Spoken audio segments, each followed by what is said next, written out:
Okay, great. So let me do the formalities first before we get into any questioning. So this is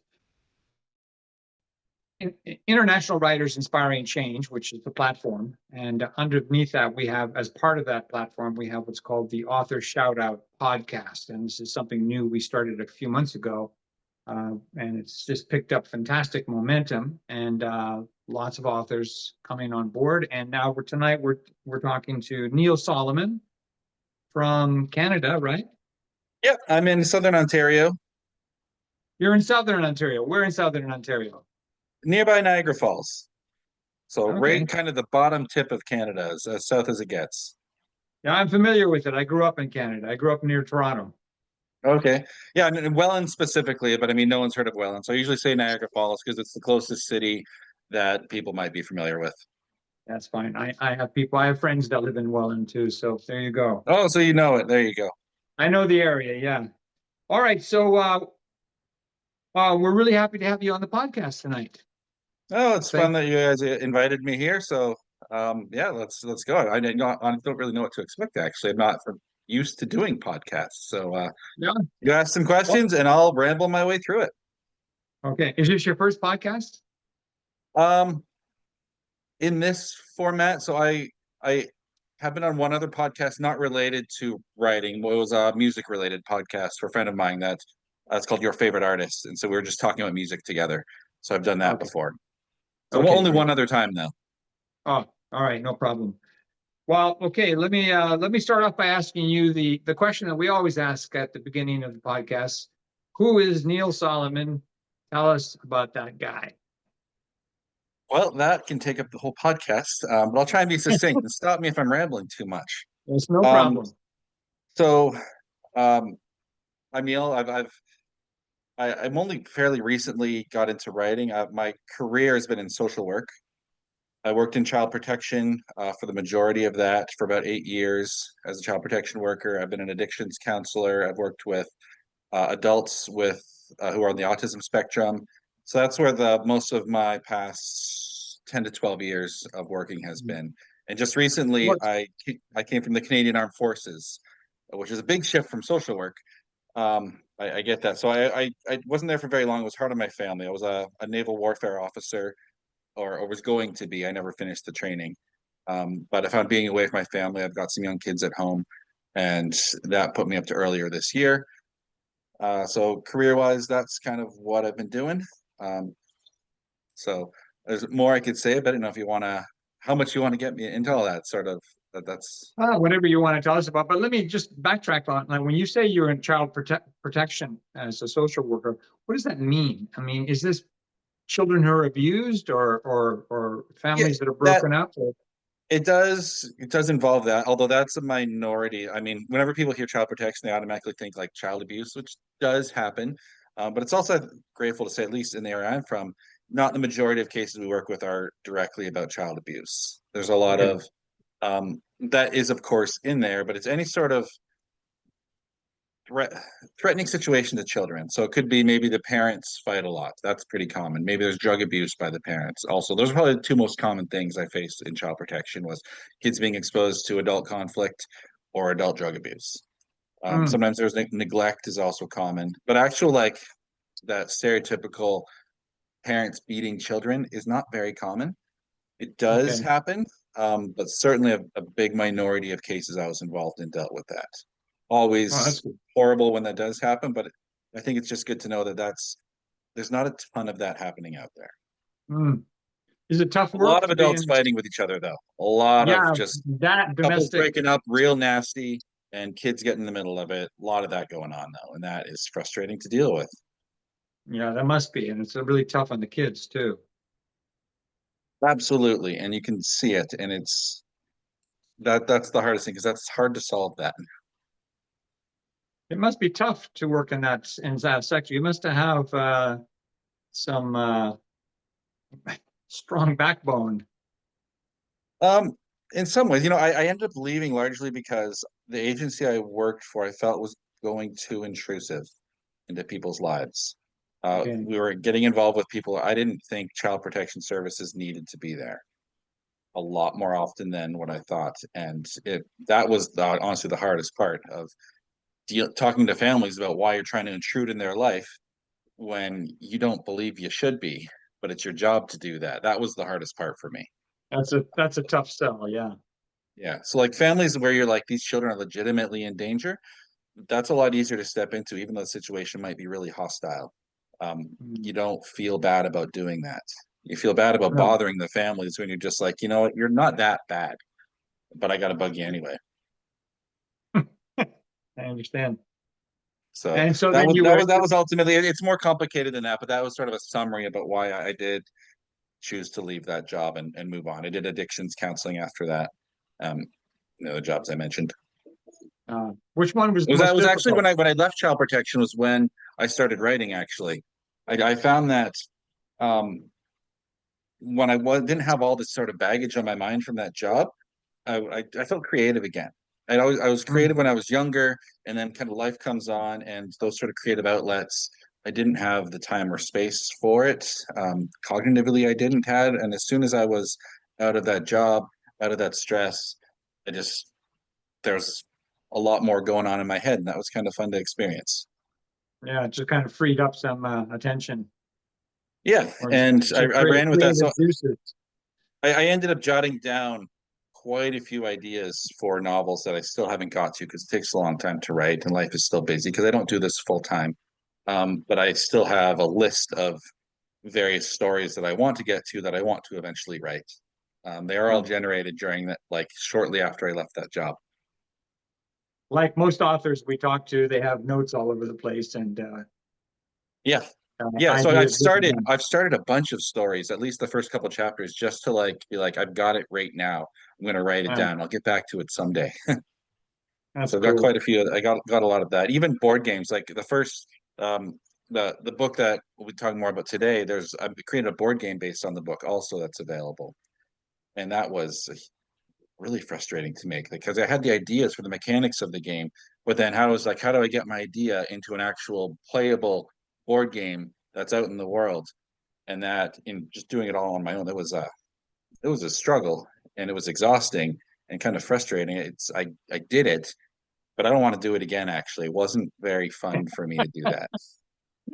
Interesting. Like the game is fun, I like that, but it was the actual creation of it. Yeah. So I had to learn things like Photoshop, and there was a whole bunch of like computer programs that I'd never touched before that I had to learn from scratch and all self-taught. And it was just kind of a lot of trial and error going on, and it took a long Uh, time. and so is that part of a book now, or is that just So a it's a game that's so my book Broken Dreaming, that is the one that's on with you guys. The board game is based on that book. So the okay? mechanics, the characters in the game, how you play the game is roughly based on what happens in the book. As much as a board game can be, of course. I mean, it's not a one for one exactness, but the Yeah. theme of surviving in a post-apocalyptic world is kind of where the board game. It's cooperative because I like to play board games, and those are the type of board games I enjoy the most. So I Mm, based the game around that. Um, yeah, so that was, I think it's cool. It was so frustrating getting a final product. but you got the final product. I've got it, and I don't know what to do with it, frankly. That's the next step is I now it's like I have one in my closet. Like I can say, here's the I can play it with my family, and there's a website where it is. But as far as like marketing and like letting the world know that this thing exists, that's not where any of my skill set lies. And I just sort of left it. This is the most marketing I've ever done for the game, is talking to you about it. We're here to talk about Well, maybe books. I mean, maybe you should send a little blurb over to us. We have a news page, and we could post it up and see if you get any interest on it. yeah, we could. I mean, I think it's a fun game, but I feel like I'm sidetracking myself here. I'm coming here to talk about writing and books, and I went right into the game. So That's okay. That's there we okay. go. It's all relevant. We're not segueing too far off the mark here. I'm a Well, great seguer, here's a by the way. question. So if you just let me talk, I'll be all over the place. So Yeah, it's no problem. No problem. So here's my next question. What or who inspired you to write? oh, there's a lot of writers that I enjoy, but I'll go with the first inspiration, which is kind of an unconventional one. It's a video game. So what happened was so I left my job in child protection, and so I didn't leave into another job. So I had a gap of time where I was unemployed, and so I had Mm. some more free time where I was just, I'm going to play one of the old video games that I love. So the video game is it's Final Fantasy Tactics. Came out way like 1997. I've been playing this game since I was a child. It's one of those games where I can always come back to. It's just like I just enjoy it all the time, and I really love the story in that game.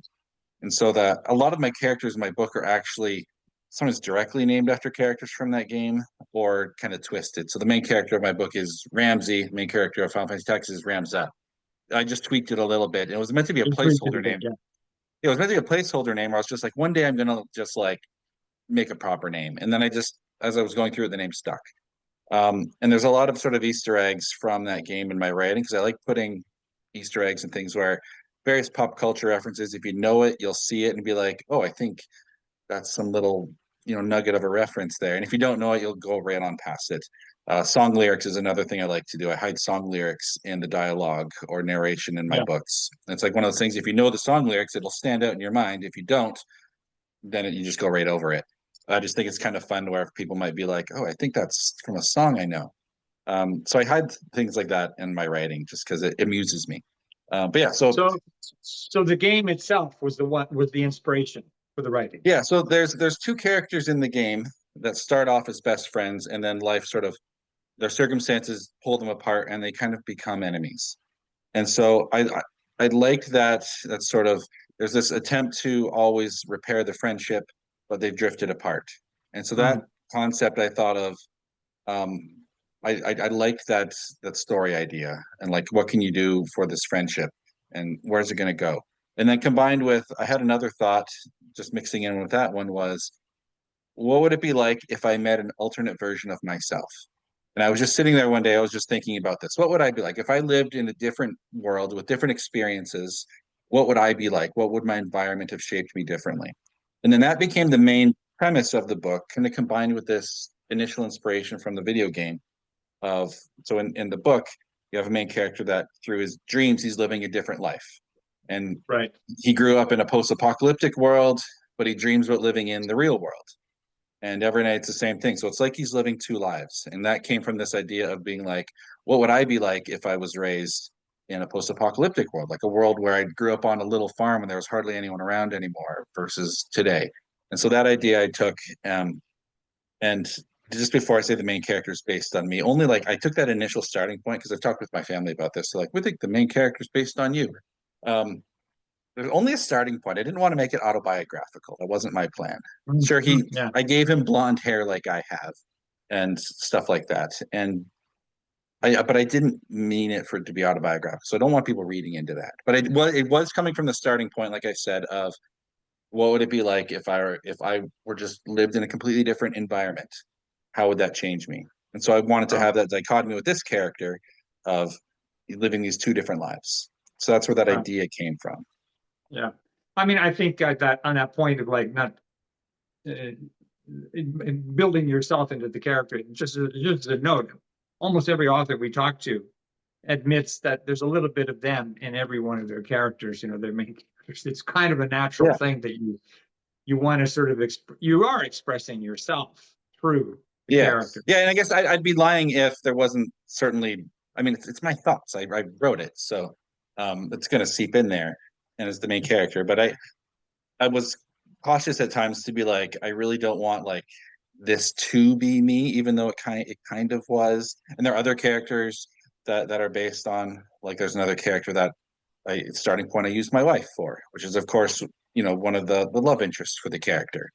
And Right. so it was, did I make her completely like my wife? No, I did not. But yes, that was my starting point was, you know what? The way I describe her a little bit, that's my wife. So I went with that. That's Even though I cool. had to tell her multiple times, I was just like, she's not supposed to completely be you. You were just the starting point for where I was going with her.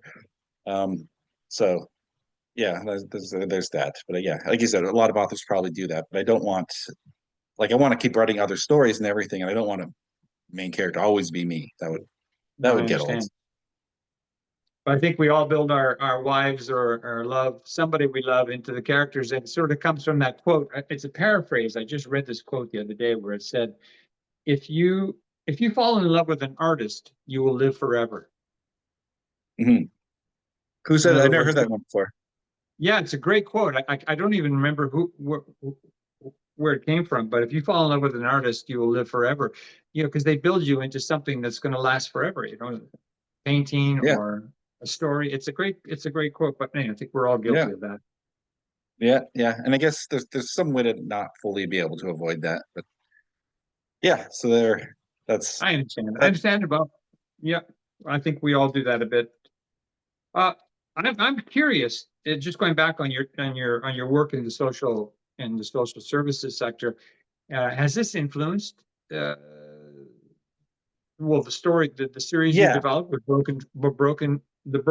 yeah. So the broken Broken series? series. So there's four books in the series. I'm Mm, working on the fourth book. It's kind of been on hold the past little while. I had some momentum going, and then when I left the Canadian Armed Forces, I haven't written a whole lot in the past couple months since I left.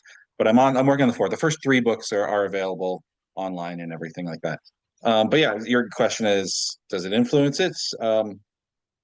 Yeah, I would certainly say that there's no like child protection issues that come up in the book. That's not what it's yeah. about. But um, there are social justice issues that are related to my life as a social worker that I kind of know formally. My educational background, I have a bachelor's in psychology and in social work. So that's sort of a lot of that gets in there. There's a lot of psychological talk, social justice talk. I try to be very representative of my characters also. And in Mm, doing so, I sometimes it's obvious, but I try not to do too much physical descriptions of my characters because I want the writers to the readers to envision them in whatever way they want. Sometimes yeah. it is important, but I thought sort of like skin color and background less important. If you want to like there's only a couple times where I am very specific because it is important. So there is one character that I do describe his skin color. I think only one in the whole time. And I do that Mm, because it does become relevant later on. sure. No, I think Um, I think that you sort of you're abiding by the rule of I think what a good author does, and that you make your characters in such a way that the reader can identify with them, and if you over describe them, then yeah, it can marginalize it right there, and they can't identify with the character. yeah. So there's many characters where like you can identify because I don't describe their physical appearance all that much. And so Yeah. I just put it in the reader's head. And I did that on purpose because that way it can make it kind of diverse and it's okay.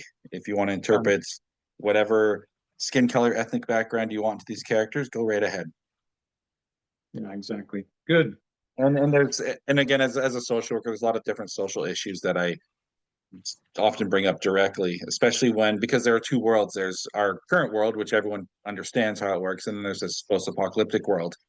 And the differences in social structures between the two I get into, and some of the problems that don't exist in this other world that do exist, and just contrasting them. I thought it was kind of fun to do that, but I didn't want it to like be about that. So it's kind of a not it's not the main point of the story, but I could not write that in there just because that's where a lot of my education and worldviews come from. So Mm, well, I read Broken Dreaming. I like the book. It keeps on my review on it. Um, yeah, yeah, and I appreciate that was I don't know how long ago that was, but yeah, awesome. uh, and now I don't want to overstep here, but this is my interpretation. But I was fascinated with uh, besides the storyline, what happens to Ramsey and all the adventures as he breaks away from sort of the communal lifestyle.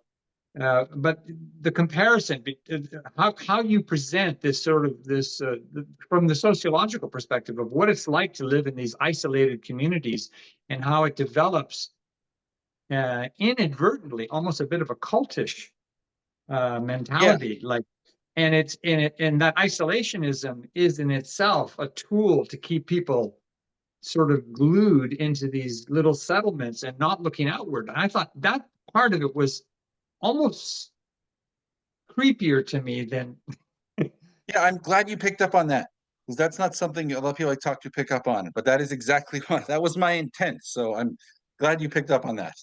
Uh, That makes me feel good that that came across, because that was 100% my intent with that. yeah, well, you And did I a play good with job that. with it. The second book, I play with that idea a lot more because it's called Broken Systems, and so I talk really about how systems that exist really in the first one and all around us aren't holding up anymore. And there's a progression Mm, of that, and that's what so systems theory is really a big theme in the second book. Um, yeah, and so yeah, that take that idea, and then I do expound on that in the further books. So yeah, yeah. that So makes sense. You I picked up think you on did that. a good job of that. I think you did a good job of that because I was rooting for Ramsey to break away from the cultish Yeah. And I also confinement. wanted to present it not like there weren't any individuals in that behavior that were necessarily bad for being there. But that's how No, they lived. And so I didn't want to present it as people that live that way are bad. That's all they know. So I that's certainly all didn't they want know. Yeah, of to course. as starting to learn more about the bigger world. Because in the book, people live in these small communities and that's just what they know. And they're not at war with the other small communities, but they're standoffish with them. And they Yeah. interact with them only as necessary. Um, and then I wanted to really just explore more and open my characters to like their perspective on what else is Mm. in the world. Like one of my favorite characters, so Ali or Alita, Ali is what I prefer to call her. That's what the other Ramsey starts calling her.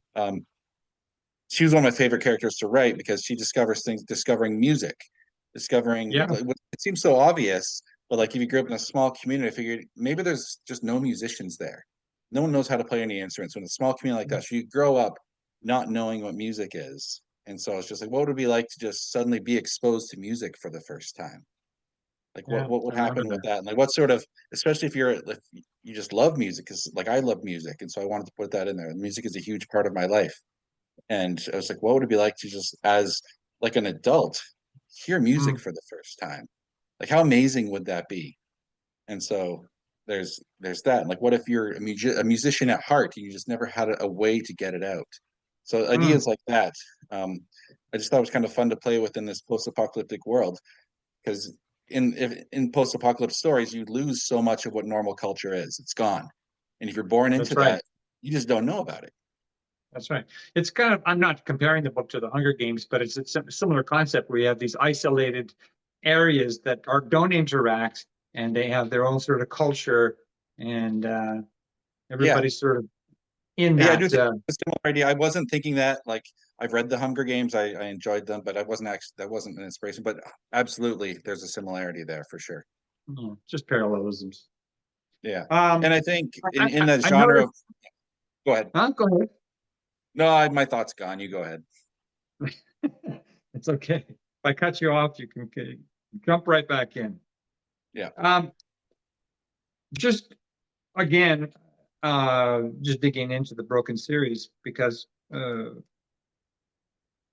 it is sort of sort of a coming of age dystopian thriller, right? Is that the correct way to yeah. genreize I it? think that's a way. Certainly, the coming of age and yeah, all that. I would agree Okay, for sure. good. So how do you compare the scenario you built into that to modern society right now? What comparisons are there?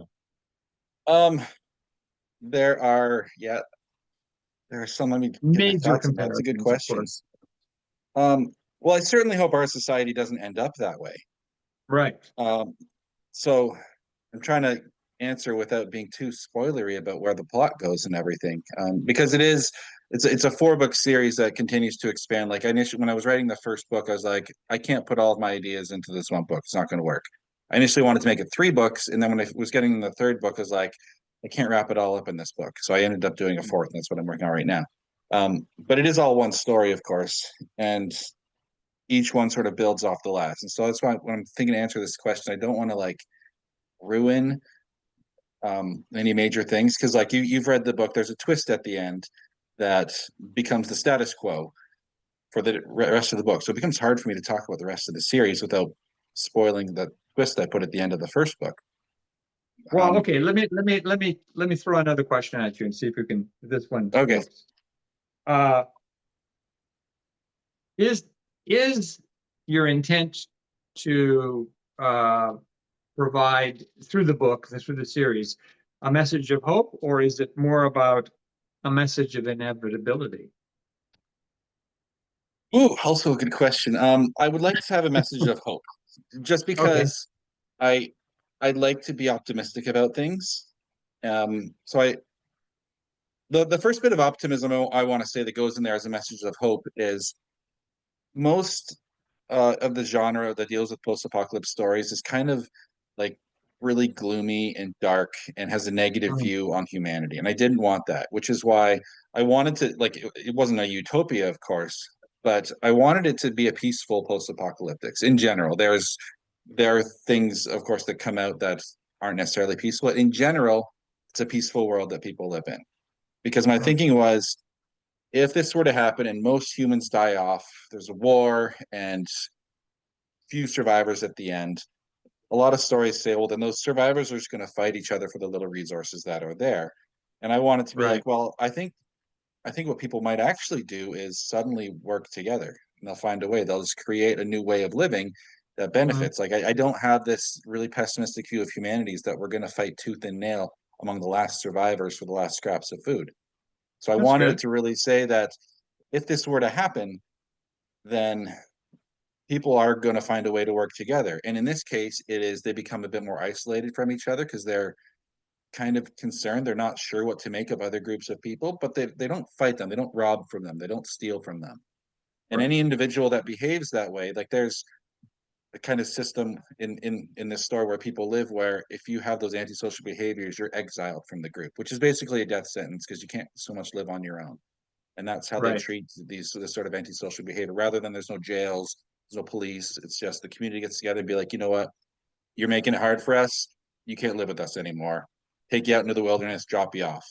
And it is meant to be a death sentence, but sort of a passive death sentence Mm. where um so there's Well, good. I think you answered the question. That's good. Okay, here's mm, one other one on the same thread. Because obviously, again, without inserting any spoilers here, I mean, towards the end of the book, it becomes clear that this you have a powerful elite yeah. manipulating the masses, and particularly using or whatever, you start to see that these communal settlements are actually just feeding the rich and the entitled. Yeah. And that is certainly you can take a modern day critique on the Yeah. world with that out of that too. So And there they don't would be even a know it. comparison. Yeah, there would be Yeah, a and the parallel there with people don't ours. even realize it. That's the whole thing. It's one of the revelations in the book is when you find out that all these little groups that have such an excess of produce or whatever it is that they're making, find out in other books that it's not just food, but like other resources. Some people do have mining communities, Yeah. and all their excess goes to this large city because there's one of the in my I guess it is spoiler territory, but there is one city that's still like a proper large city full of many people, and there's a technology there that's been lost, but they've maintained it all. And this is sort of this place where it has its own social functioning that it was kind of fun to write, especially as I got into the second book where I dig a bit deeper Mm. into how that place functions. Because I also didn't want it to all be like it's not like this evil place.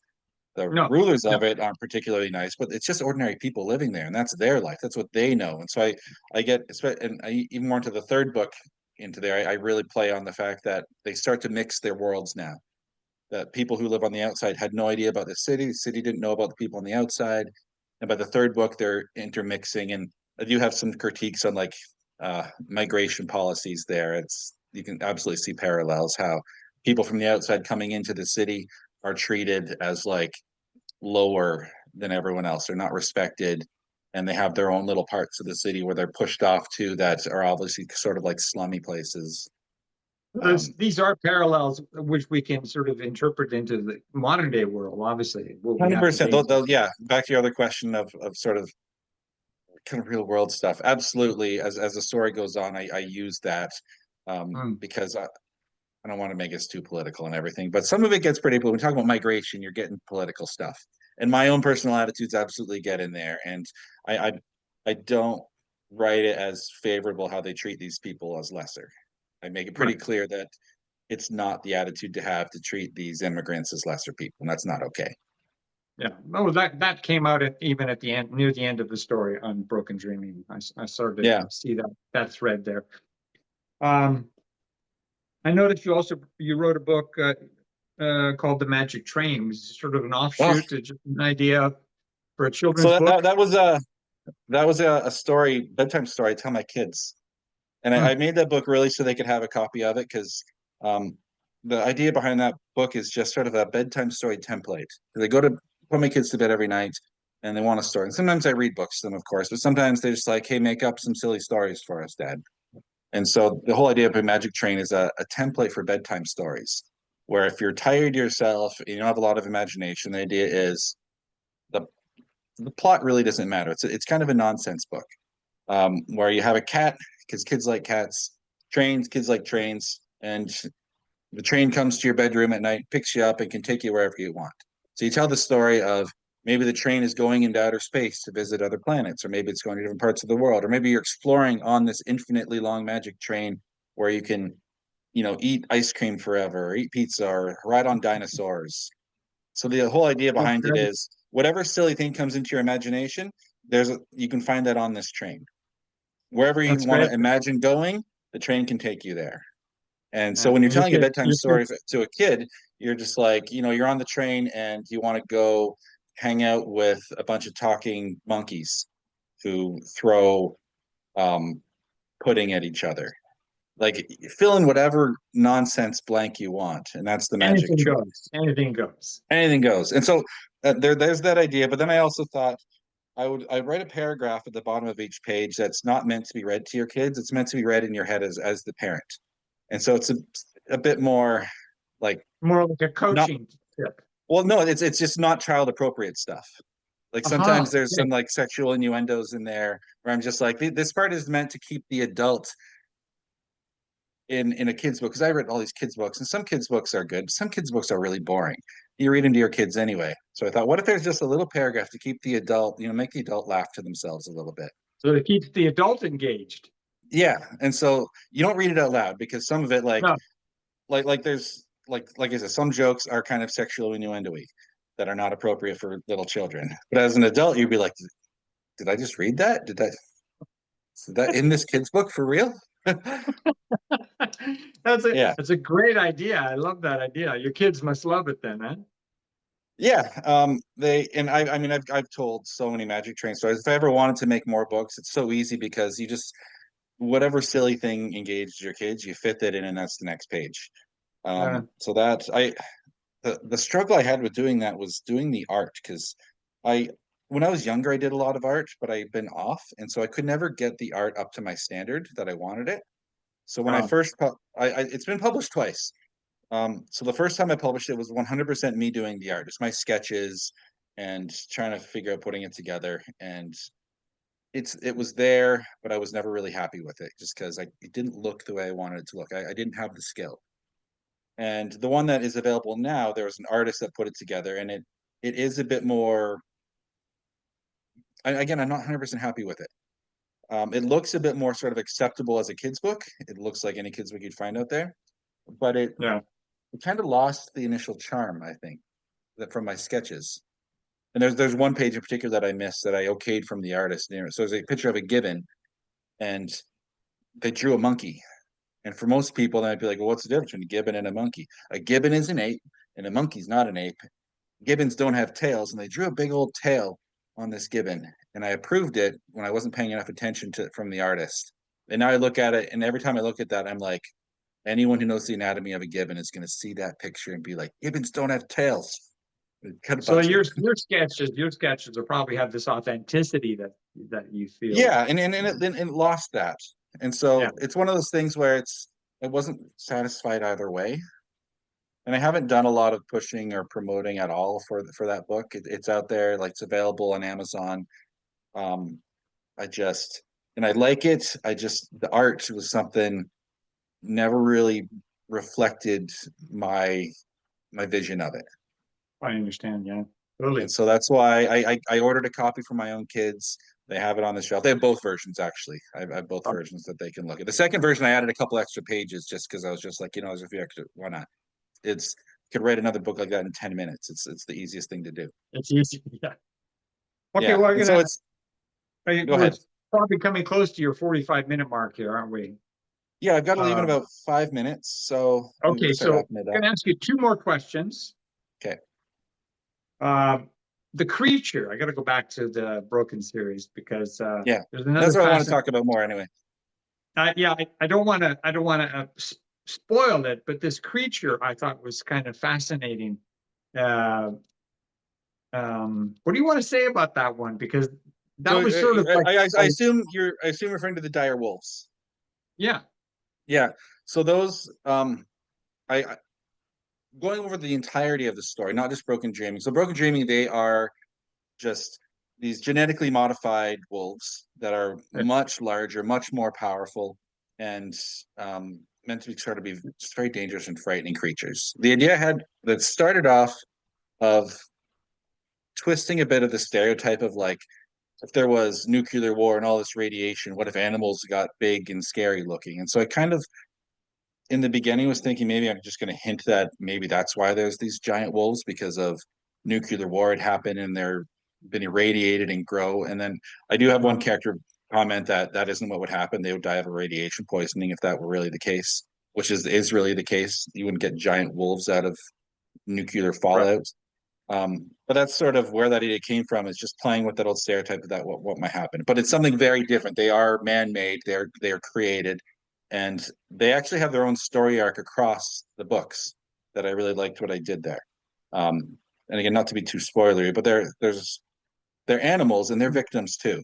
So in the first book, Yeah, there really just seems like they're just violent monsters, and that's kind of how they're portrayed right. in the first book, just violent monsters. But as particularly as you get into the third book called Broken Identity, um, one of the surviving few, and I will spoiler this, isn't under the control of anyone anymore, and it becomes a bit more dog-like, and actually becomes one of the characters. They have a bonding with it, and so it becomes not a frightening character anymore, but actually one of the protagonist characters. And I Interesting. write one of those dire wolves, and it was my favorite thing to write actually. So it's the character of Allie. She connects with one of these dire wolves, and she names it, and they go everywhere together. They become, I don't want to quite use pet, but it's kind of like if you had just a loyal Just a dog companion, like a companion. companion.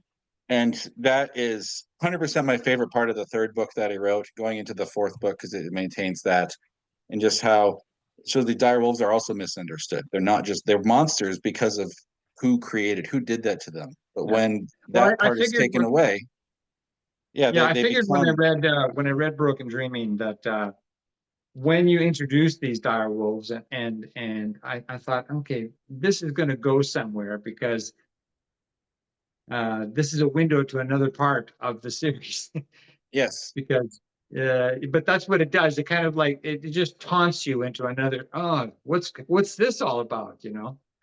Yeah, and there's a lot in Mhm. Broken Dreaming that isn't resolved in Broken Dreaming because it is the first part. And when I thought of the entirety of the story, I knew it was going to progress over several books. And so Yeah. that's a huge thing with the dire wolves is you leave that there's no redeeming factor to those wolves in the first book alone, other than maybe some Yeah. little hints dropped there. But Yeah. Well, there is a character arc for those creatures. And I introduce other yeah. creatures in later books. So there's not just genetically modified wolves. There's one of the creepier ones. There's spiders too, which my wife hates because she hates spiders, and I made them as creepy as I could because they're big spiders. And there's other Okay. creatures too, but yeah, We won't spoil that. That's something we look that's forward yeah, to it's a story. reading.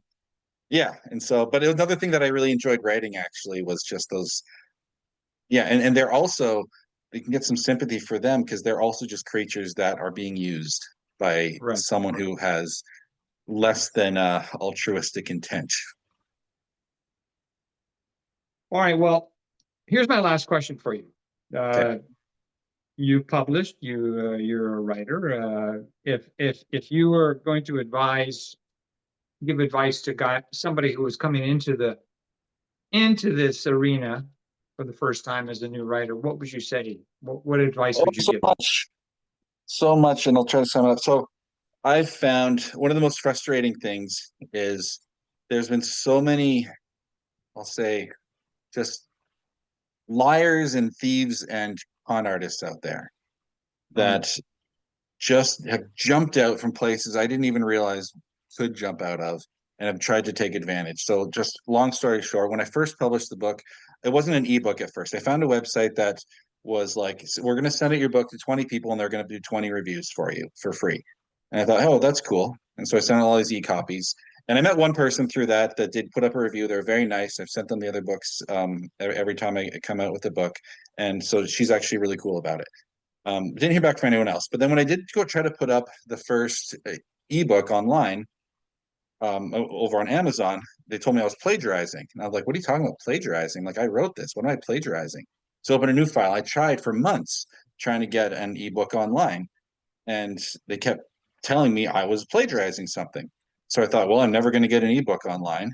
And then I was talking to my brother-in-law, and he was telling me how he's reading my book online. I'm like, well, you can't be reading it online. Amazon won't let me post it online.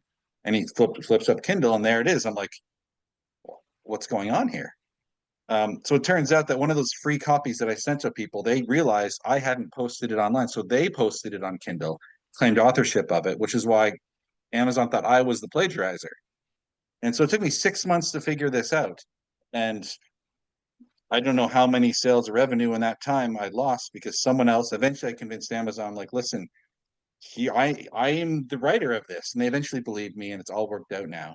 But then that was just so frustrating that I had to go through with that. And that's just one of several examples of just these. And so the advice, back to the advice I'd give someone new, is just like, be cautious that there are people out there that are not honest. And there are legit people out there that'll help you, legit businesses, but take your time to make sure you know who's who, is really what I would That's say, good. because that was just a big learning curve for me. And it made me a little bit jaded, unfortunately. And I don't like Mm, being jaded, but I yeah, am, and I'm less trustful of people because of it. And it's just unfortunate. I don't like that feeling, but I think you have to be, because there's just a lot yeah. of people out there waiting to take advantage of people who are new and just don't know how it works. And I was Yeah. that person. That's great advice. That's a great one. We're gonna post this the podcast on our podcast page, just so you know, so that you can Absolutely, yeah. refer people, readers, followers, whatever. It'll be there permanently posted so they can watch this interview. We'll also send you a copy of the podcast, so you can post it to your Sounds good. website or wherever. Yeah, I'll use that. And we'd be really interested at iWick if you to read your either your upcoming book or whatever in the series. So if you want to have it featured and reviewed, whatever, definitely get back to us on that. Because I'd Yeah. like to do a follow up on it. Yeah, I think I'd sent you Broken Systems before. I'll have to double check that, but I think that was I certainly didn't send Broken Identity because I published that one right before I went to basic training with the armed forces. Yeah, And so it was just like I published it and then I left, and I really haven't done much because it that really sidetracked what I was doing, kept me real busy doing other things. I'm So I know sure. I haven't really done much marketing for that one, but I'll double check this. I think Broken Systems was on your site, but I'll look in it and I'll get back to you on it. Great, great. Anyhow, great having you on the podcast, Neal. I mean, very insightful stuff, and No, yeah, I we appreciate you having me probably here. could have. It's been fun talking about it, and I like that you've read it and you saw some things that I was hoping you would pick up on, but not everybody does. So that makes me feel good. Well, that's I'm an author too, so that I look for these kind of things. I love these nuances that are built into the story. So Yeah, and I appreciate that you see them because I feel like maybe it's going to go over people's head and they won't even notice that I'm trying to do something there. But yeah, it's there we go. Awesome. well, Anyway, great, I great really having you appreciate you aboard. having me on. All right, well, we look forward to reading more of your books, and good luck with the new stuff that's coming up. All right, well, thank you very much. All right, Neal. Bye now. Have a good one. Bye.